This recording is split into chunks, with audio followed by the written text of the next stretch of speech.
जाकर के बताया कि कृष्ण ने तो गोवर्धन पर्वत उठाया, बलराम ने चारों तरफ शेष का अवतार रख के और परकोटा लगाया और अगस्त ऋषि ने समस्त जल का पान किया। इंद्र घबरा गया। महाराज हमारे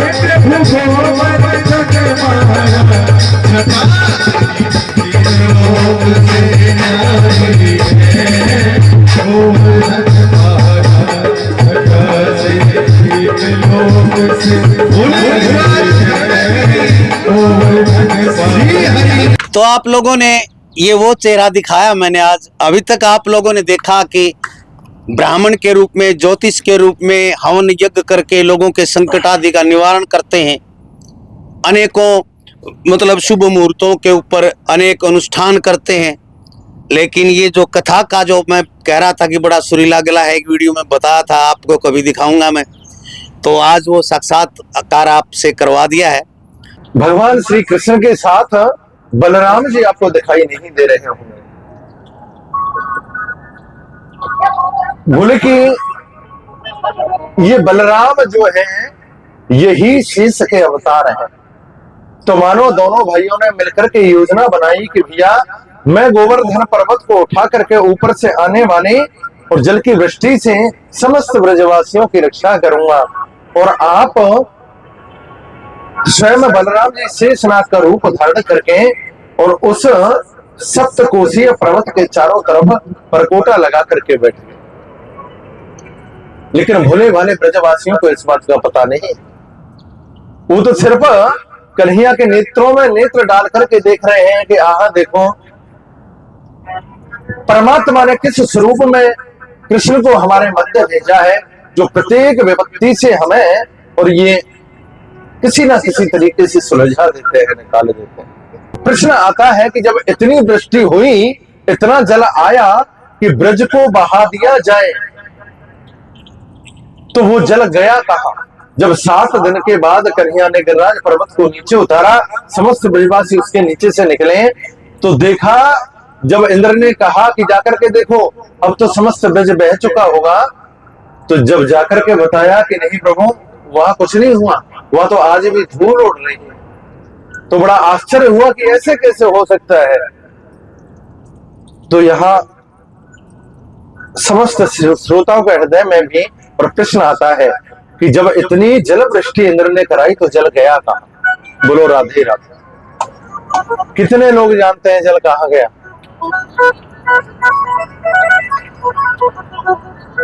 भैया एक बार भगवान राम जब रावण पे विजय प्राप्त करके और वापस अयोध्या आए, तो सीता जी का नियम है प्रतिदिन रसोई बनाती है और उस रसोई में प्रतिदिन एक ब्राह्मण को भोजन कराते हैं।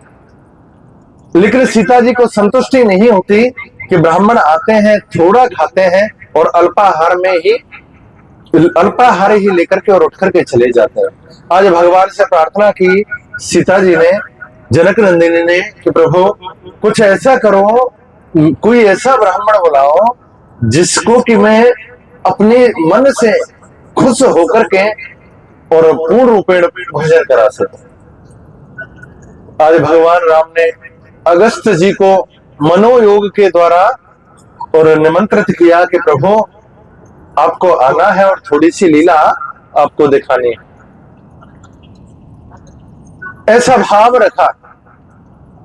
तो आज अगस्त ऋषि जी पधारते हैं और जानकी जी रसोई परोस रही हैं, बना रही हैं। जैसे ही थाली लगाई, उसमें पात्र रखे सब्जी या खीर इत्यादि के, तो अगस्त्य जी बोले कि जानकी जी से माता जी इनको मैं आंख में डालूं, कान में डालूं या मुंह में डालूं? इनको हटाइए, आप कुछ बड़ा पात्र लेकर के आइए, इनसे मेरा काम नहीं होना है। तो जानकी जी को बड़ी खुशी हुई कि पहली बार ऐसा ब्राह्मण आया है जो स्वयं कह करके और अधिक से अधिक भोजन करने की याचना कर रहा है। तो बड़ी प्रसन्न हुई, जाकर के रसोई बनाना शुरू किया। लगातार 11 दिन हो गए सीता जी को, और जब तक बना करके लेकर के आए श्री अगस्त जी एक ही बार में उठा करके और पान कर जाए। सीता जी अब परेशान हो गए तो गणेश जी को याद किया। गणेश जी आए, फिर रसोई बनाना प्रारंभ किया। अब गणेश जी लगातार परोस गाई कर रहे हैं, लेकिन अगस्त जी के पास रख के आए उससे पहले चट कर जाए। रिद्धि सिद्धि आ गई, पूर्ण रूपेण अन्नपूर्णा का भंडार चल रहा है।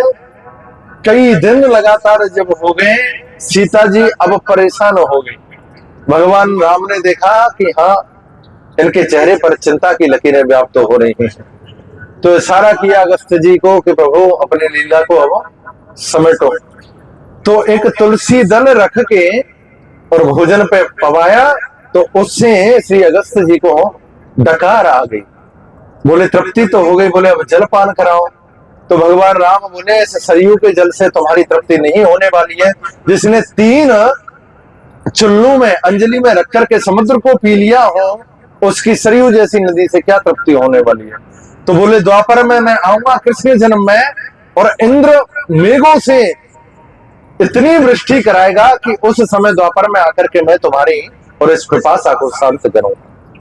तो अगस्त ऋषि जब के तपस्या पे बैठे, आज भगवान ने कृष्ण स्वरूप में उनको याद किया। वो आकर के ब्रज क्षेत्र के एक कोने पर और ओक लगा करके बैठ गए। तो जितनी भी जल वृष्टि इंद्र ने कराई, उस सारे जल को श्री अगस्त मुनि जी पीते चले। बोले कि मैंने बहुत बड़ी गलती कर दी भगवान को पहचानने में। तो आज इंद्र जहां से ब्रज क्षेत्र की सीमा प्रारंभ होती है, वहां से लेकर के और श्री गोवर्धन की तलहटी तक और साष्टांग दंडवत करता हुआ है, परमात्मा के श्री चरणों में आकर के पड़ गया कि प्रभु मुझसे बड़ी भूल हुई, मैंने धृष्टता की है, कृपा करके आप मुझे क्षमा करें। तो बड़ा सुंदर भाव रहा है। विशुद्ध सत्वम तव धामा शांतम तपोमय घस्त रजस्तमस्कम मायामयो अयम गुण संप्रवाहो न विद्यते ते अग्रुणान बंधु।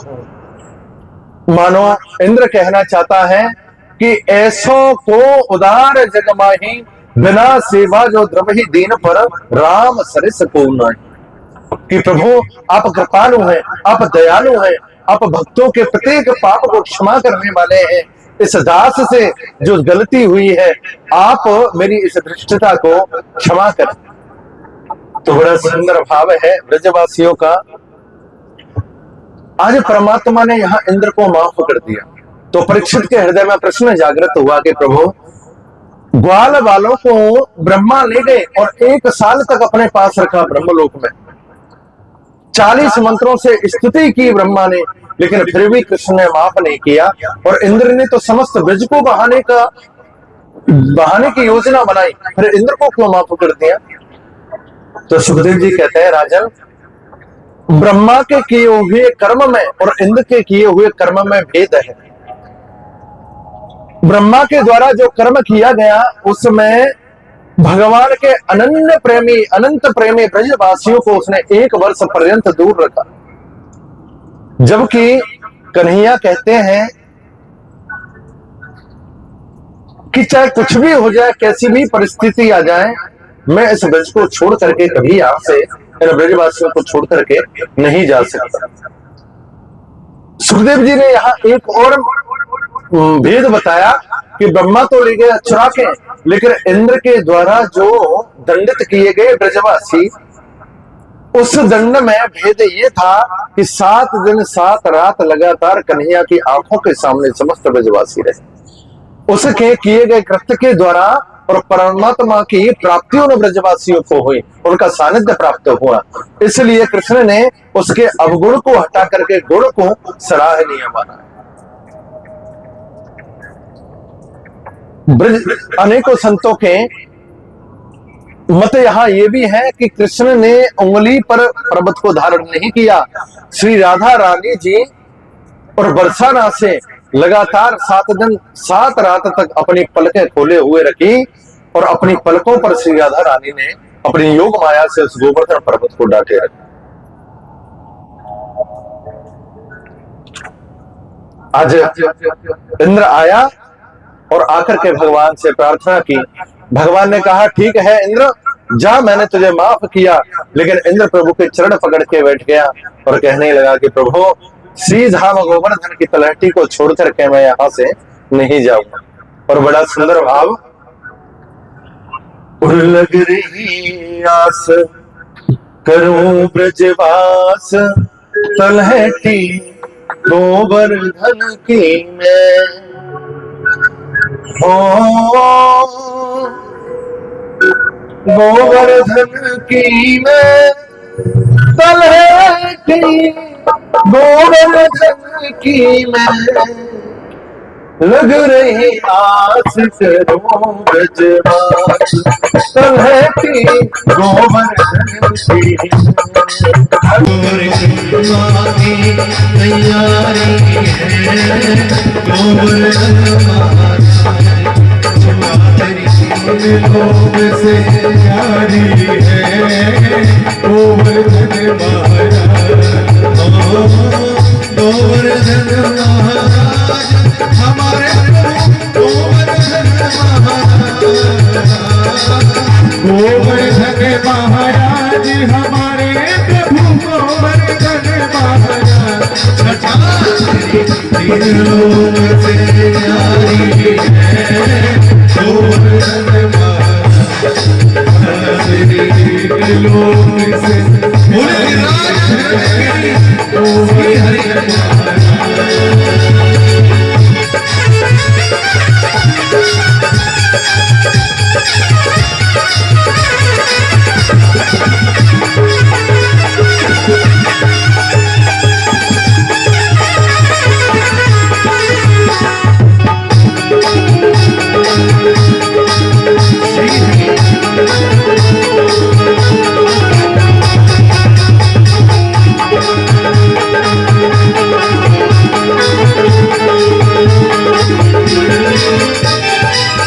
आगे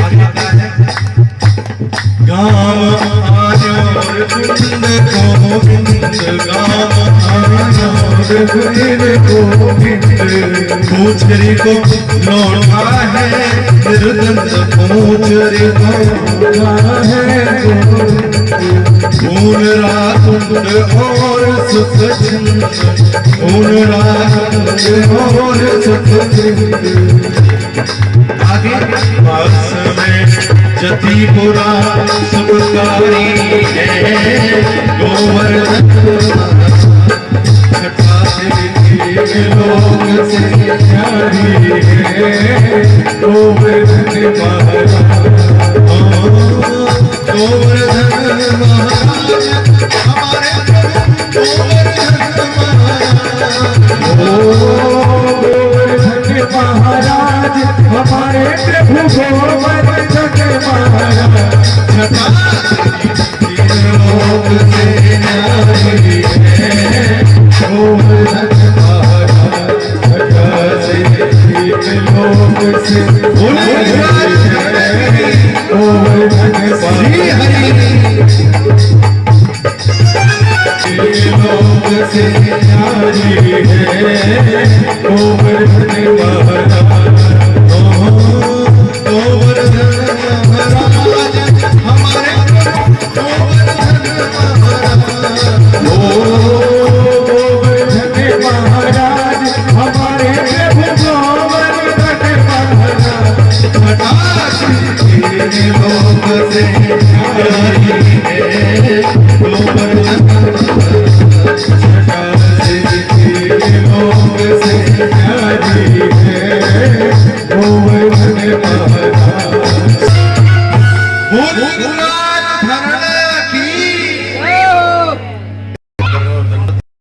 तो ये दंडोती इंद्र ने ही सबसे पहले प्रारंभ की है श्री गिरिराज धरण ब्रज की सीमा से प्रारंभ करके और गोविंद के चरणों तक साष्टांग होकर के और पहुंचा है इंद्र। आज परमात्मा ने उसे क्षमा किया और वापस लौटा, क्योंकि परमात्मा ने इंद्र को बताया कि भक्त हमारे पग धरे वहां धरूं मैं हाथ, भक्त हमारे पग धरे वहां धरूं मैं हाथ, सदा संग लागत फिरूं कभू ना छोड़ूं साथ। ब्रजवासी वल्लभ सदा मेरे जीवन प्राण और इन्हें कबहू न बिसार्यो मोह नंद बाबा की आन। कन्हैया ने स्वयं कहा है कि मैं चाहे कुछ भी सहन कर सकता हूं, लेकिन यदि ब्रजवासियों की तरफ कोई किसी भी प्रकार की कोई विपत्ति आए तो उसको मैं सहन नहीं कर सकता। और अनेकों शास्त्रों में वर्णन यहां तक है कि यशोदा का कृष्ण तो ब्रज क्षेत्र को छोड़ करके कहीं गया ही नहीं है। वो तो आज भी श्री धाम वृंदावन में निवास करता है। संतों के मत हैं ये अलग अलग। हमारे श्री पुंडरीक जी महाराज अपनी कथा में बताते हैं कि वासुदेव नंदन कृष्ण गए हैं जिन्होंने कुरुक्षेत्र में जाकर के युद्ध कराया है। अब लेकिन इसके पीछे की जो भूमिका है वो बहुत विचित्र है। इसका ब्रह्म वैवर्त पुराण में भी वर्णन आता है। भाई लोक प्रसार चैनल में आपका बहुत बहुत स्वागत है। और फिलहाल आपके सामने विराजमान है आपके जाने पहचाने चेहरे, कथावाचक, आचार्य और वेदाचार्य श्री हेमंत कृष्ण शास्त्री, राधे राधे नाम से जो प्रसिद्ध हैं। और वही इनकी कथा चल रही है हाउसिंग बोर्ड में। कल इनका समापन है शायद जी। हाँ, तो भागवत चल रही है और भागवत को 7 दिन 6 दिन हो गए चलते हुए। और हमारा भाई समय लग गया थोड़ा हाथ, तो हम भी ये अनमोल मोती चुराने के लिए यहाँ पहुँच गए। और हाउसिंग बोर्ड सोसाइटी, नया हाउसिंग बोर्ड है ये दादरी गेट पे। इस सोसाइटी को भी बहुत बहुत धन्यवाद। ऐसे आयोजन करवाते हैं सभी, जो भी जितने भी सम्मिलित हैं इस कार्यक्रम में, पूरे हाउसिंग बोर्ड को मैं बधाइयाँ देता हूँ कि ये धार्मिक और सनातन धर्म को आगे ले जाने वाले जो कार्यक्रम होते हैं ये करवाते रहते हैं। इनके लिए इनका शुक्रिया। और हेमंत कृष्ण शास्त्री जी, आपको पता है कि लाइव ऑनलाइन रहते हैं हमारे चैनल के ऊपर, बहुत सी वीडियो इनकी हैं, आप देख भी सकते हैं। और आज भाई ज़्यादा समय नहीं, बरसात हो चुकी है और बरसात आ गई थी बीच में, व्यवधान हो गया था, तो इसलिए हम पूरी नहीं दिखा पाए। तो और भी प्रवचन जो भी जिस प्रकार चलेंगे हम दिखाने की कोशिश करेंगे। और बहुत ही सुंदर और सुरीले गले से भागवत करते हैं। भागवत नहीं और भी बहुत कुछ करते हैं। तो नमस्कार जी, प्रणाम। जय माता दी, राधे राधे, जय श्री कृष्ण। जी महाराज जी, भागवत के सिवाय और क्या क्या आप मतलब कौन कौन सी कथाएं या कौन क्या क्या कार्य करते हैं, ये शायद मेरे दर्शकों को बताएं। क्योंकि बहुत से जो हैं हजारों की संख्या में जो धामों की मैं वीडियो बनाता हूँ सनातन धर्म की, तो वो भी देखें, शायद उनको जरूरत हो कहीं राधे राधे महाराज की और की कोई भी कथा कराने के लिए। बताएं कर पे। सभी को राधे राधे, जय श्री कृष्णा। श्रीमद् भागवत भगवान की जय। हम पहले भी कह चुके हैं कि दुर्लभो मानुषो देहो देहि राम क्षणभंगुरः तत्रापि दुर्लभम मन से वैकुंठ प्रिय दर्शनम। जिस देश में, जिस भेष में, जिस गांव में रहूं, राधा रमण राधा रमण राधा रमण कहो। कर्म यदि व्यक्ति सोचकर विचार करके और परमात्मा से जुड़ करके निरंतर जन कल्याण में इस सेवा को आगे बढ़ाए, तो किसी भी प्रकार से अपने आप को और जन जन को कृतार्थ करने के लिए प्रेरित कर सकता है। अब तक आपने हमारा चेहरा सिर्फ तंत्र साधना से निमित्त देखा, लेकिन प्रभु की कृपा से श्रीमद् भागवत कथा का पठन पाठन हमने वाराणसी से किया, वहीं से कर्मकांड को साधा। इसलिए हम कहते हैं कि हम सिर्फ एक चीज को लेकर के नहीं चलते हैं, हम ज्योतिष, कर्मकांड और तंत्र तीनों चीजों को एक साथ लेकर के चलते हैं। ये बात पहले भी बता चुके हैं और अब भी बताने जा रहे हैं। लोगों के हृदय में हमारी छवि एक ब्राह्मण की है, ब्राह्मण की ही रहेगी। यद्यपि ये विद्या है जो जितना सीखना चाहता है, जितना करता है, उसी क्षेत्र में उतना कर सकता है। तो मैं ये कहूं कि बात कबीरदास जी वाली आती है कि हीरा मुख से कब कहे कि लाख टका मेरो मुंह। तो इसलिए मैं कुछ नहीं कहूंगा, बस इतना ही है। आपने देख लिया तो आप सब समझदार हो, सब समझते हो।